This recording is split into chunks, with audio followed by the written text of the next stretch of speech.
मजरू सुल्तानपुरी ने लिखा है, तकदीर का शिकवा बेमानी, जीना ही तुझे मंजूर नहीं। आप अपना मुकद्दर बन न सके, इतना तो कोई मजबूर नहीं। ये महफिल अहले दिल है यहाँ, हम सब मैकश हम सब साकी। तफरीक करे इंसानों में, इस बज़्म का ये दस्तूर नहीं। जन्नत बनेगा तस्नीम बलब, अंदाज उसके ए शेख न पूछ। मैं जिससे मोहब्बत करता हूँ, इंसान है ख्याली हूर नहीं। वो कौन सी सुबहें हैं जिनमें बेदार नहीं अफसूं तेरा। वो कौन सी काली रातें हैं जो मेरे नशे में चूर नहीं। सुनते हैं कि कांटे से गुल तक है राह में लाखों वीराने। कहता है मगर ये अज़्म जुनू, सहरा से गुलिस्तां दूर नहीं। मजरूह उठी है मौज सबा, आसार लिए तूफानों के। हर कतराए शबनम बन जाए, एक जुए रवां कुछ दूर नहीं। नाज़रीन, मैं हूँ यासिर रशीद और आप मेरा व्लॉग देख रहे हैं। नाज़रीन, मैं ख़ुद को कम फ़हम, कम इल्म, कुंज दिमाग का हामिल और जाहिल तसव्वुर कर रहा हूँ, क्योंकि मैं बहुत बातें समझने से आजकल कासिर हूँ। मैं ये समझने से कासिर हूँ कि जिन्होंने नफ़रत की फसलें काटी थीं, वो अब नफ़रत के बीज क्यों बो रहे हैं, जबकि वो ये भी जानते हैं कि कभी इसकी फसल फिर से अपने सरों की दरांती से काटना पड़ेगी। वो मंजर याद है कि जब राना सनाउल्लाह साहब की अहलिया पहली बार मीडिया पर आईं और हाथ जोड़ के कहा कि राना सना को 2 दिनों से खाने को कुछ नहीं दिया गया, उन्हें घर का खाना भिजवाने दें। और राना सना ने कसम उठा के कहा था कि मुझ पर झूठा मुकदमा बनाया गया, और हम भी ये कहते रहे कि मुकदमा कुछ और बना दिया जाता तो शायद कुछ मानने के लायक भी होता। मगर कुछ लोग उस वक्त अपने जाम में रहे, कोई ना माना। और मैं हैरत में हूं कि जाम अभी भी नहीं टूट रहा। कल के तख्त नशीं आज जिंदा के मकी हैं और कल के असीर आज के अमीर हैं, मगर अकड़ नहीं टूट रही। मैं ये समझने से कासिर हूं कि कुर्सी का नशा चढ़ता कैसे। मैं ये बात भी समझने से कासिर हूं कि जितने रिहा हो रहे हैं, अगर वो मीडिया से गुफ्तगू में पीटीआई या सियासत से लाताल्लुकी का ऐलान करते हैं तो बड़े आराम से घर चले जाते हैं, और अगर वो पार्टी छोड़ने से इनकार करते हैं तो फिर से पकड़ लिए जाते हैं। तो क्या केस की मजबूती और कमजोरी का इनहराफ उनकी लाताल्लुकी की हाँ या ना से पता चलता है? मैं बात समझने से भी कासिर हूं कि अली जैदी को प्रेस कॉन्फ्रेंस की पूरी इजाजत दी गई। वो ये कहें कि गोली मार दें, पार्टी नहीं छोड़ूंगा, तो उसके फौरन बाद गिरफ्तार कर लिए जाएं। मैं ये भी समझने से कासिर हूं कि शाह महमूद कुरैशी और मुसर्रत जमशेद चीमा और उनके खाविंद के हवाले से पार्टी छोड़ने की खबर आए, मगर वो ऐलान करें कि हम नहीं छोड़ेंगे तो फिर से गिरफ्तार कर लिए जाएं। मैं ये भी समझने से कासिर हूं कि शीरी मज़ारी एक बार रिहा हूं, विक्ट्री का निशान बनाए, दूसरी बार रिहा हूं, विक्ट्री का निशान बनाए और बेटी रोकती रहे, तीसरी बार भी पकड़ ली जाए। ये मामला यूं ही चलता रहे और मामला वहां रुके जहां पीटीआई छोड़ने का ऐलान कर दिया जाए। मैं ये समझने से कासिर हूं, मैंने अभी तक ये तो सुना कि पार्टी ना छोड़ने के ऐलान के बाद फिर से गिरफ्तार कर लिया गया, मगर ये क्यों ना सुना कि पार्टी से लाताल्लुकी के ऐलान के बाद दोबारा से गिरफ्तार कर लिया गया। हाँ, एक शख्सियत के बारे में अभी तक नहीं सुन रखा था। फवाद हुसैन चौधरी घर गए, इतने दिनों ट्विटर बंद रहा, इतने दिनों उनकी तरफ से कोई बातचीत ना हुई, और आज खबर मंजर आम पे आ गई कि मैं कुछ अरसे का ब्रेक ले रहा हूं। मैं ये समझने से कासिर हूं कि जब कप्तान जेर हिरासत था तो इस जलाओ घेराव में तमाम पीटीआई के कारकुनान ही थे, तो फिर ये मरकजी रहनुमाओं की हिदायत पर ही गए होंगे। अब उनमें से जो अलहदगी का ऐलान कर रहे हैं वो इस मामले से बरी जिम्मा कैसे हो सकते हैं? रियासत के मुखालिफ इक़दामात में मुलव्वस होने के बावजूद एनओसी कैसे दिया जा सकता है? अगर तो गलत है तो सब गलत है, अगर उनमें से कुछ को माफी है तो सबको माफी होनी चाहिए, अगर ये ठीक है तो सब ठीक होने चाहिए। अगर हुकूमत बलोचिस्तान में शोरश ज़दा तहरीक और कलदम तंजीम के रूह रवां को कौमी धारे में शामिल करने का ऐलान कर सकती है, तो फिर सियासत में कौमी धारा बनाने की कायल ये हुकूमत क्यों दिखाई नहीं देती? मैं ये समझने से कासिर हूं कि एक हफ्ता पहले पार्टी के कसीदे पढ़ने वालों को चंद रातों में कौन सा ख्वाब दिखाई दिया जिसकी भयानक ताबीर ये देखने को मिली, या उसकी ताबीर से पहले उन्होंने पीछे हटना बेहतर समझा? मेरी कम इल्मी मुझे नाकिस राय देती है कि यह सब तब रुक सकता है, ये तमाम लोग पार्टी में वापस आ सकते हैं, ये तमाम गिरफ्तारियां रोकी जा सकती हैं कि अगर कप्तान खुद कहते कि मैं पाकिस्तान तहरीक इंसाफ से लाताल्लुकी का ऐलान कर रहा हूं। मुझे लगता है कि हुकूमत भी शायद इसी बयान की मुंतज़िर है, मगर हुकूमत याद रखे कि जब नून लीग के रहनुमाओं ने पार्टी को छोड़कर पाकिस्तान तहरीक इंसाफ को ज्वाइन करना शुरू कर दिया था, जब आपकी सारी क़यादत पाबंदे सलासिल हो रही थी, जब आपके कायद बारे वतन मुखालिफ अलकाबात से नवाजा जा रहा था। अगर आपकी पार्टी तब नहीं टूटी तो अब वही गए हुओं की वापसी और लोगों की सियासत से किनारा कशी के ऐलानात भी इस पार्टी को ख़त्म नहीं कर सकते। पार्टी को ख़त्म करना है तो नज़रिए को मारना होता है। आप नज़रिया मार सकते हैं, नज़रिया मर भी रहा है। कुछ लोगों के पार्टी से अलहदा हो जाने को कहा जा रहा था कि पार्टी को ज़्यादा नुकसान नहीं होगा, लेकिन पार्टी का सीनियर नायब सदर पार्टी को छोड़ दे, पार्टी की सीनियर रहनुमा बानी अराकीन में से शामिल लोग पार्टी को छोड़ना शुरू कर दें तो कारकुनान तो ये सोचेंगे कि हम किसके पीछे थे, किसके नज़रिए के पीछे थे। क्या एक शख्स वाहिद के नज़रिए के पीछे? क्या उस शख्स वाहिद में ये इतनी इस्तात है कि वह पूरी पार्टी को तने तनहा चला सके? क्या पार्टी का वोट बैंक कम होगा? ये देखने की ज़रूरत है। इस्लामाबाद हाई कोर्ट के जज जस्टिस गुल हसन औरंगजेब ने तहरीक इंसाफ के जनरल सेक्रेटरी असद उमर की दरखास्त जमानत मंजूर करते हुए उन्हें फौरी रिहा करने का हुक्म दिया। इस मौके पर जस्टिस गुल हसन औरंगजेब ने असद उमर के वकील बाबर अमान से कहा कि वो तो आपको नहीं छोड़ेंगे जब तक आप प्रेस कॉन्फ्रेंस नहीं करेंगे। बाबर अमान का कहना था कि प्रेस कॉन्फ्रेंस तो हम नहीं करेंगे। इस्लामाबाद हाई कोर्ट ने 3 MPO के तहत असद उमर की गिरफ्तारी कलअदम करार देते हुए उन्हें पुरतशद्दुद एहतजाज का हिस्सा न बनने के बयान हल्फी जमा कराने का भी हुक्म दिया। जस्टिस गुल हसन औरंगजेब ने कहा कि बयान हल्फी की खिलाफ वर्जी हुई तो असद उमर सियासी करियर भूल जाएं। अदालत ने असद उमर को ट्वीट्स भी डिलीट करने की हिदायत की। जस्टिस गुल हसन औरंगजेब ने कहा कि असद उमर के 2 ट्वीट्स हैं, वो फौरी डिलीट कराएं।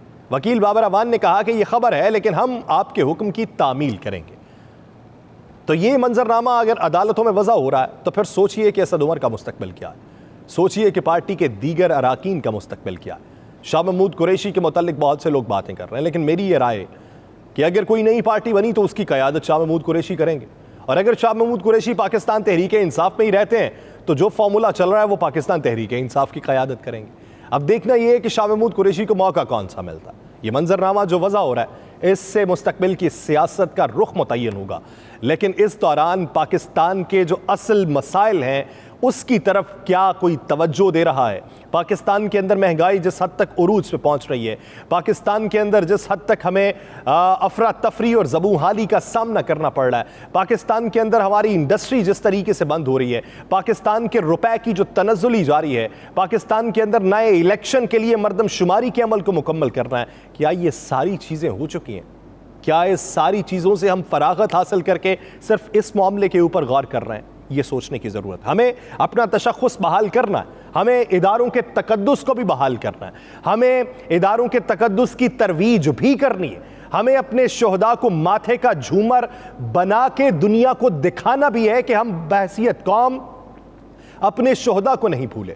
लेकिन उसके साथ साथ हुकूमत की भी तो कुछ जिम्मेदारी हैं, हुकूमत को वो जिम्मेदारियाँ अदा करनी है। क्या हुकूमत उन जिम्मेदारियों की अदायगी में मुस्बत समत में गमजन दिखाई देती है? ये बुनियादी सवाल है। पंजाब इलेक्शन की समाअत हुई, अटॉर्नी जनरल ने आज की समाअत में कहा कि गुज़श्ता रोज़ अदालत के कुछ रिमार्क्स का तासुर दुरुस्त नहीं गया। कल अदालत में कहा गया कि इलेक्शन कमीशन ने निकात पहले क्यों नहीं उठाए। दूसरा नुकता था वफाकी हुकूमत पहले 3-4 के चक्कर में पड़ी हुई थी। एक सूबे में इंतखाबात हों तो कौमी असम्बली के इलेक्शन मुतासर होने का नुकता पहले भी उठाया था और अपने जवाब में 4-3 का फैसला होने का जिक्र भी किया था। चीफ जस्टिस पाकिस्तान ने कहा कि हम कल खुश थे कि कानूनी निकात अदालत के सामने पेश किए गए। आपको घबराना नहीं चाहिए, अदालत आपकी समाअत के लिए बैठी है। कोई माकूल नुकता उठाया गया तो जायजा लेकर फैसला भी करेंगे। अदालत में कानूनी निकात पहले उठाए गए लेकिन उस पर बहस नहीं की गई। कल नजर सानी के दायरा इख्तियार पर बात हुई थी। माजी को हुकूमत के खिलाफ इस्तेमाल नहीं करेंगे। चीफ जस्टिस उमर अता बंदियाल ने कहा कि याद रखें कि आपके जो भी आमाल थे वो वहीं तक महदूद थे, हुकूमत की नहीं, अल्लाह की रजा के लिए बहुत सी कुर्बानियां देकर यहां बैठे हैं। आप अपने साथियों से कहें कि हमारे दरवाजे पर इतनी सख्त बातें ना करें, अपने साथियों से कहें कि सबसे बड़े ऐवान में इतनी सख्त बातें ना करें। हम अल्लाह के लिए काम करते हैं इसलिए चुप बैठे हैं। जिस हस्ती का काम कर रहे हैं वो भी अपना काम करती है। आपको जिसने सफाई देने का कहा उसे बता दें कि अदालत साफ दिल के साथ बैठी हुई है। चीफ जस्टिस ने अटॉर्नी जनरल से कहा कि हमने तो आपको देखकर खुले दिल से गुड टू सी यू कहा। किसी और तरीके से कही गई बातें रिपोर्ट ऐसे हुई कि उनसे तासुर गलत गया। हमारी हर चीज दुरुस्त रिपोर्ट नहीं होती। कहा गया कि इमरान खान को अदालत ने मर्सिडीज दी थी। मोहतरम, मैं तो मर्सिडीज इस्तेमाल ही नहीं करता। पीआरओ ने भी बताया कि पुलिस ने इमरान खान के लिए बुलेट प्रूफ मर्सिडीज का बंदोबस्त किया। इस बात को पता नहीं क्या से क्या बना दिया गया। वकील इलेक्शन कमीशन सजील सवाती के दलाइल में वकील इलेक्शन कमीशन ने कहा कि अदालत हमेशा आइन की तशरीह जिंदा दस्तावेज के तौर पे करती है। इंसाफ का हतमी इदारा सुप्रीम कोर्ट है, इसलिए दायरा कार महदूद नहीं किया जा सकता। मुकम्मल इंसाफ और आर्टिकल 190 का इख्तियार सुप्रीम कोर्ट के सिवा किसी और अदालत को नहीं है। चीफ जस्टिस उमर अता बंदियाल ने कहा कि क्या 150 साल की अदालती नज़ीरें गैर मौसर हो गईं? 150 साल अदालती नज़ीरों के मुताबिक नजर सानी और अपील के दायरा कार में फ़र्क है। इस सवाल का जवाब आपने कल से नहीं दिया था। जस्टिस मुनीब अख्तर फिर बोले कि दायरा कार पर आपकी दलील दुरुस्त मान लें तो सुप्रीम कोर्ट रूल्स कलअदम हो जाएंगे। सुप्रीम कोर्ट रूल्स में नजर सानी पर अभी तक कोई तरमीम नहीं की गई। दायरा कार बढ़ाया तो कई साल पुराने मुकदमात भी नजर सानी के लिए आ जाएंगे। कैसे हो सकता है कि सुप्रीम कोर्ट रूल्स का नजर सानी से मुतल्लिक ऑर्डर 26 पूरा लागू ना हो? ऑर्डर 26 पूरा लागू ना होने से नजर सानी दायर करने की मुद्दत भी खत्म हो जाएगी। क्या 10 साल बाद कोई नजर सानी दायर करके कह सकता है कि रूल्स मुकम्मल लागू नहीं होते? आपको शायद अपनी दलील माने जाने के बाद के नताइज का अंदाजा नहीं है। वकील इलेक्शन कमीशन ने कहा कि नजर सानी दायर करने के लिए मुद्दत खत्म नहीं होनी चाहिए। जस्टिस मुनीब अख्तर ने कहा कि 70 साल में यह नुकता आपने दरियाफ्त किया है तो नताइज भी बता दे। जस्टिस एजाजुल एहसन ने कहा कि नजर सानी का दायरा कार सुप्रीम कोर्ट रूल्स में मौजूद है। वकील इलेक्शन कमीशन ने कहा कि रूल्स नजर सानी के आईनी इकदामात पर कदगन नहीं लगा सकते। एजाजुल एहसन साहब बोले कि आइन में तो नजर सानी दायर करने की मुद्दत भी नहीं दी गई। क्या फैसले के 20 साल बाद नजर सानी दायर हो सकती है? अगर नजर सानी की मुद्दत वाला रूल लागू हो सकता है तो दायरा कार कैसे नहीं होगा? इलेक्शन कमीशन के फिर वकील ने कहा कि सुप्रीम कोर्ट रूल्स बनाने वालों ने दायरा कार आईनी मुकदमात में महदूद नहीं रखा। मुल्क के 3 बेहतरीन जजेस के सामने अपना मुकदमा पेश कर रहा हूं। वक्त के साथ कानून तब्दील होता रहता है। चीफ जस्टिस उमर अता बंदियाल बोले कि आपके मुताबिक 184(3) का इस्तेमाल बहुत बढ़ गया। यह भी मुमकिन है कि आर्टिकल 184(3) के फैसलों में गलतियां हुई हों। आपकी नज़र में नजर सानी का दायरा महदूद होना दुरुस्त नहीं है। आप चाहते हैं कि नजर सानी में दायरा वसी कर दिया जाए। इस नुक्ते पर अटॉर्नी जनरल से राय लेंगे। अब असल मुकदमे की जानिब आए, उस पर भी दलाइल दें। फिर मंजरनामा आगे बढ़ा। इलेक्शन कमीशन ने कहा कि इंतखाबात की तारीख देने का मामला पहली बार अदालत आया था। चीफ जस्टिस ने कहा था कि इलेक्शन कमीशन ने खुद कहा था कि सिक्योरिटी और फंड्स दे दें, इंतखाबात करवा देंगे।